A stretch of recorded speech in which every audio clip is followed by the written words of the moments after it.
प्रिय संस्कृत मित्राणि नमः संस्कृताय। संस्कृत साहित्य में आपका स्वागत है। मैं हूँ संजना और आज हम लोग श्रीमद् भगवद गीता के दूसरे अध्याय का 48वां और 49वां श्लोक पढ़ेंगे। इसके पूर्व हम लोग 47 श्लोकों तक अध्ययन कर लिए थे, जो कि गीता का सबसे महत्वपूर्ण सर्वप्रसिद्ध श्लोक है। कर्मण्येवाधिकारस्ते मा फलेषु कदाचन मा कर्मफल हेतुर्भूर्मा ते संगोत्स्वकर्मणि। अर्थात हे अर्जुन, तुम्हारा कर्म करने में ही अधिकार है, उसके फलों में कभी नहीं। इसलिए तुम कर्मों के फल का हेतु या कारण मत बनो तथा तुम्हारी कर्म न करने में भी आसक्ति न हो, अर्थात तुम अकर्मण्यता को प्राप्त ना हो। अब अगले श्लोक में हम बढ़ेंगे। इसमें श्री भगवान क्या कहते हैं अर्जुन से, उसको जानेंगे।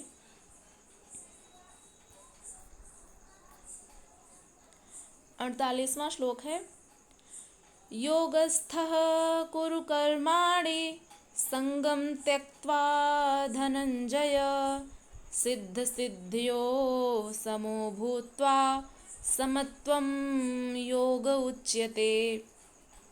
योगस्थः कुरु कर्माणि संगम त्यक्त्वा धनंजय सिद्ध सिद्धियो समो भूत्वा समत्वं योग उच्यते। अर्थात श्री भगवान अर्जुन से कहते हैं, उनको संबोधित करते हुए धनंजय शब्द से, क्योंकि संबोधन बहुत ही महत्वपूर्ण होता है। आप किसी को किस नाम से, किसी भी व्यक्ति को आप किस नाम से संबोधित कर रहे हैं, किस नाम से पुकार रहे हैं, यह उसके व्यवहार पर, उसके मन पर बहुत ही गहरा प्रभाव डालता है। तो यहाँ पर श्री भगवान ने अर्जुन को धनंजय नाम से संबोधित किया है। धनंजय अर्थात धनम जयः इति धनंजयः, अर्थात जिसने धन को जीत लिया है, यानी कि जो धन को जीतने वाला है वो क्या है, अर्जुन। तो अर्जुन को धनंजय शब्द से संबोधित करते हुए श्री भगवान इस श्लोक को कहते हैं, योगस्थः अर्थात योग में स्थित रहकर, कुरु अर्थात करो। यहाँ पर श्री भगवान अर्जुन को आज्ञा दे रहे हैं कि योग में स्थित रहकर कर्माणि अर्थात कर्मों को कुरु करो। संगम त्यक्त्वा धनंजय, संगम अर्थात संग या आसक्ति, संगम अर्थात संग को, आसक्ति को, त्यक्त्वा अर्थात छोड़कर, धनंजय अर्थात हे धनंजय, हे अर्जुन, सिद्ध असिद्धयोः, यहाँ पर दो शब्द है, सिद्धि और असिद्धि।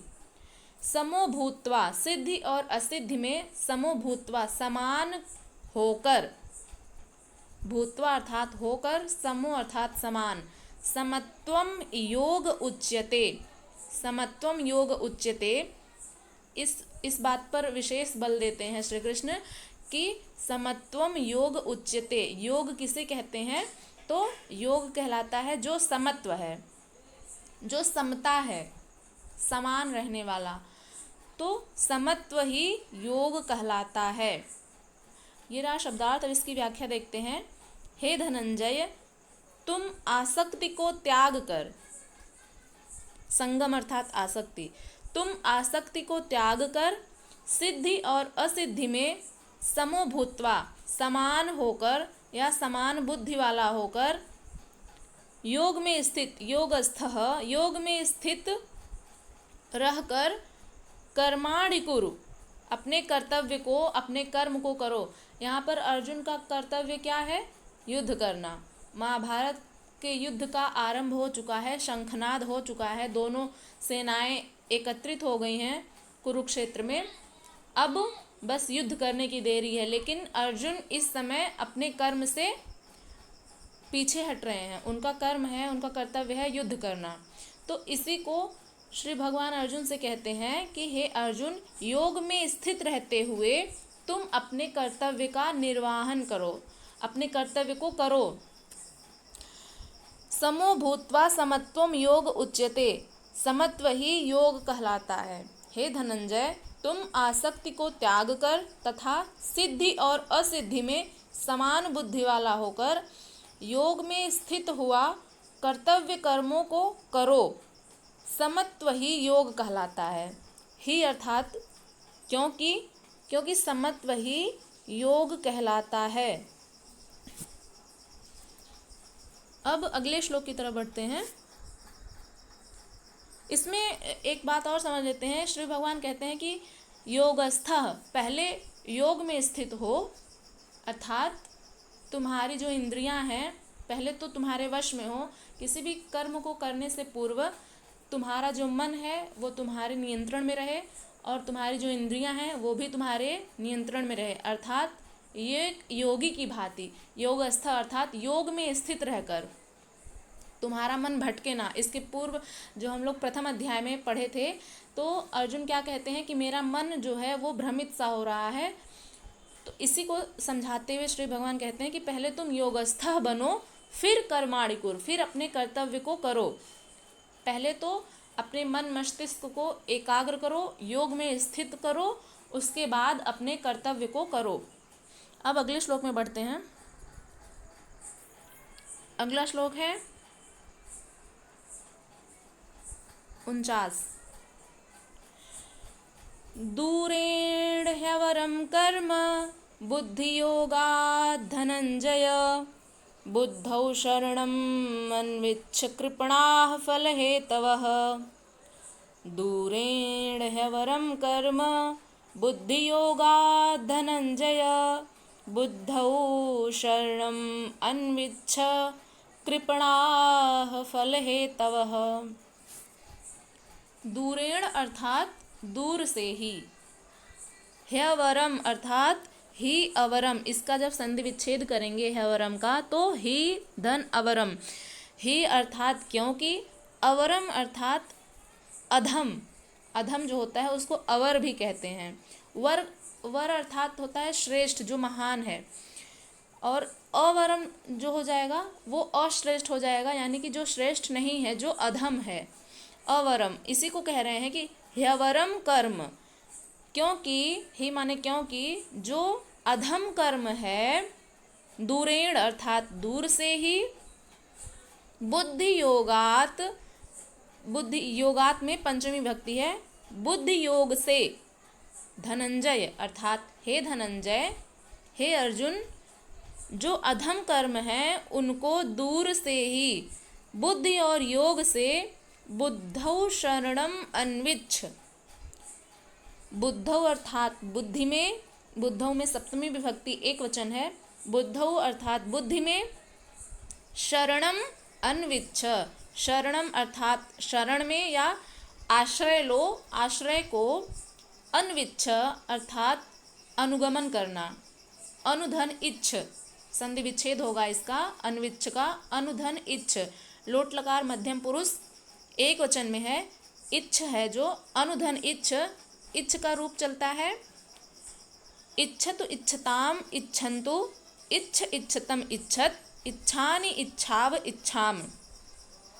इच्छ जो शब्द है वो इश धातु से बना है, इश धातु से, और अनु इच्छ, अनु उपसर्ग पूर्वक लोट लकार मध्यम पुरुष एक वचन में इश धातु से इच्छ शब्द बनता है। इसका रूप अभी हमने पढ़ा, इच्छतु इच्छताम इच्छन्तु, इच्छ इच्छतम इच्छत, इच्छानि इच्छाव इच्छाम।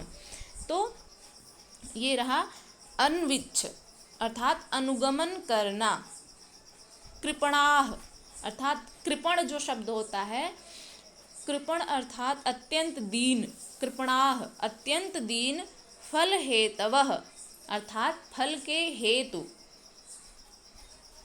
श्री भगवान अर्जुन को समझाते हुए कहते हैं कि हे अर्जुन, हे धनंजय, दूरेण अर्थात दूर से ही, ह्यवरम अर्थात जो अधम कर्म है, ह्यवरम कर्म जो अधम कर्म है, जो निम्न श्रेणी का कर्म है, उसे बुद्धि योगात अर्थात बुद्धि के योग से, बुद्धौ शरणम अन्विच्छ समबुद्धि में ही, रक्षा का उपाय ढूंढकर, यानी कि उसके शरण में जाकर, उसके अर्थात बुद्धि योग के ही आश्रय को ग्रहण करो। श्री भगवान अर्जुन को यहाँ पर समझा रहे हैं कि हे अर्जुन, तुम बुद्धि योग का आश्रय ग्रहण करो। इस समय अर्जुन की मानसिक स्थिति बहुत ही डाउन हो गई है। उनका जो मन है, उनकी जो मानसिक स्थिति है वो बहुत ही इस समय चंचल है, स्थिर नहीं है। इसीलिए यहाँ पर श्री भगवान कहते हैं कि तुम अपने बुद्धि योग को उसके ही आश्रय में जाओ, उसके ही शरण में जाओ, बुद्धि योग के अपने, यानी कि अपनी बुद्धि को जागृत करो। और क्योंकि ही माने क्योंकि फल के हेतु बनने वाले अत्यंत दीन हैं, कृपणाः फल हेतवः, जो फल के कारण बनते हैं, फल के हेतु बनने वाले, अर्थात जो लोग फल की कामना पहले ही कर लेते हैं उसी को कहते हैं फल के हेतु। जो परिणाम को पहले ही अपने मस्तिष्क में बिठा लेते हैं कि हम इस कर्म को करेंगे तो ये परिणाम होगा, उसी को भगवान कहते हैं कि जो फल के हेतु बनते हैं जो व्यक्ति, वे अत्यंत दीन होते हैं, कृपण होते हैं। क्यों दीन होते हैं? इसके पूर्व के श्लोक में ही हमने पढ़ा था कि यदि आप अपने कर्म का, जो 47वां श्लोक है उसमें हमने पढ़ा था कि एक ही कर्म का अनेक परिणाम हम लोग सोच लेते हैं कि कर्म एक करेंगे उसके अनेक परिणाम मिलेंगे हमें। तो ऐसी विचारधारा, ऐसी बुद्धि रखने वाले लोग ही दीन होते हैं, क्योंकि एक कर्म का एक ही फल मिलेगा, अनेक फल नहीं मिलेगा। तो इसी बात को समझाते हुए इस श्लोक में विस्तृत समझाते हुए श्री भगवान अर्जुन से कहते हैं कि दूरेण ह्यवरम कर्म बुद्धि योगा धनंजय बुद्धौ शरणम अन्विच्छ कृपणाः फल हेतवः। इस समत्व रूप बुद्धि योग से सकाम कर्म अत्यंत ही निम्न श्रेणी का है।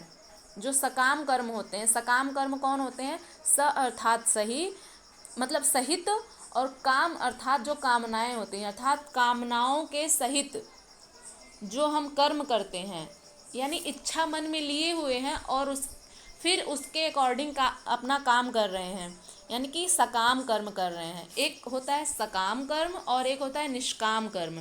यानी कि जो सकाम कर्म करते हैं वे ही अत्यंत कृपण होते हैं, और जो निष्काम कर्म करते हैं वे योगी होते हैं। तो उनकी बुद्धि योगस्थ बुद्धि होती है, योग में स्थित रहने वाली होती है।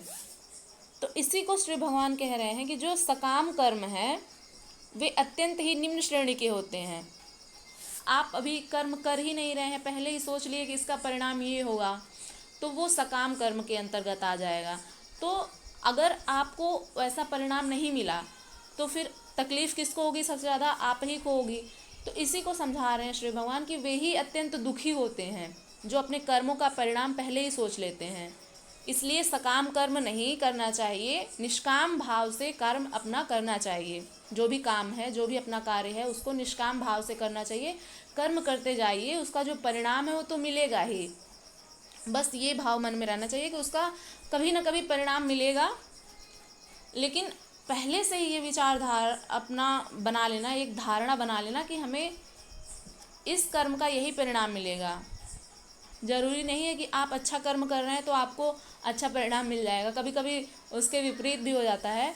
तो इसलिए और कभी कभी इस संसार में लोग देख रहे हैं कि जो गलत कर्म कर रहे हैं उनका जो भाव है बहुत ही बढ़ा चढ़ा हुआ है। तो लोगों को लगता है कि ये तो ऐसा बुरा कर्म कर रहा है तो इसके दिन तो बहुत अच्छे हैं, ये क्योंकि ये बुरा कर्म कर रहा है फिर भी इसके दिन अच्छे हैं, और हम तो इतना अच्छा अच्छा काम करते हैं फिर भी हमारे दिन बुरे हैं। तो यहाँ पर मानसिकता चेंज हो जाती है लोगों की। यहाँ पर मानसिकता ये हो जाती है कि हम भी ऐसा ही कर्म करेंगे, अब उसका तो कुछ नहीं बिगड़ रहा है। लेकिन ऐसा नहीं होता है, हमें अपने कर्मों का परिणाम अवश्य ही मिलता है। हो सकता है कि उसने कुछ अच्छे कर्म किए हों, उसका परिणाम उसको इस वक्त मिल रहा हो, क्योंकि वो जब बुरा कर्म कर रहा है तो उस समय उसका जो अच्छा कर्म है उसका परिणाम उसे उसके बुरे दिन में मिल रहा हो, अच्छे दिनों में मिल रहा हो। तो कहने का भाव यह है कि कर्म आप कर करके छोड़ दीजिए, उसका परिणाम कब मिलेगा कब नहीं इसकी चिंता किए बगैर। तो इसी बात को समझाए हैं श्री कृष्ण इसमें, इन दोनों श्लोकों में, कि इस समत्व रूप बुद्धि योग से सकाम कर्म अत्यंत ही निम्न श्रेणी का है और निष्काम कर्म उच्च श्रेणी का होता है। इसलिए हे धनंजय, तुम समबुद्धि में ही रक्षा का उपाय ढूंढ अर्थात बुद्धि योग का ही आश्रय ग्रहण करो, क्योंकि फल के हेतु बनने वाले अत्यंत दीन हैं। अब यहाँ पर एक और उदाहरण से समझ सकते हैं कि अर्जुन भी तो दीन हैं, इस समय दीन बने हुए हैं, क्योंकि वे अपने कर्म को किए नहीं और परिणाम की चिंता पहले ही कर लिए। अभी युद्ध शुरू भी नहीं हुआ और अर्जुन ने यह धारणा बना ली कि हम अगर युद्ध करेंगे तो मेरे जो परिजन हैं वो मर जाएंगे, वे मारे जाएंगे मेरे हाथों, और मेरे भीष्म पितामह मर जाएंगे, मेरे गुरु द्रोणाचार्य मर जाएंगे, मेरे जो बंधु बांधव हैं मेरे द्वारा उनकी हत्या हो जाएगी। तो इसी बात को श्री कृष्ण समझा रहे हैं कि तुम निष्काम कर्म करो, यानी कि अभी कर्म किए ही नहीं, उसके परिणाम की चिंता पहले से ही हो जाती है कि हम ये कर्म करेंगे, युद्ध अगर शुरू हुआ तो मेरे परिजन मारे जाएंगे। तो इसी कारण से अर्जुन की स्थिति जो है वो अत्यंत ही दीन है, कृपण है। इसी बात को यहाँ पर विस्तृत समझाए हैं कि इस समत्व रूप बुद्धि योग से सकाम कर्म का अत्यंत ही निम्न श्रेणी का होता है। इसलिए हे धनंजय, तुम समबुद्धि में ही रक्षा का उपाय ढूंढो अर्थात बुद्धि योग का ही आश्रय ग्रहण करो, क्योंकि फल के हेतु बनने वाले अत्यंत दीन हैं। अब अगले श्लोक में हम बढ़ेंगे, अगला श्लोक हम कल पढ़ेंगे। तब तक के लिए नमः संस्कृताय।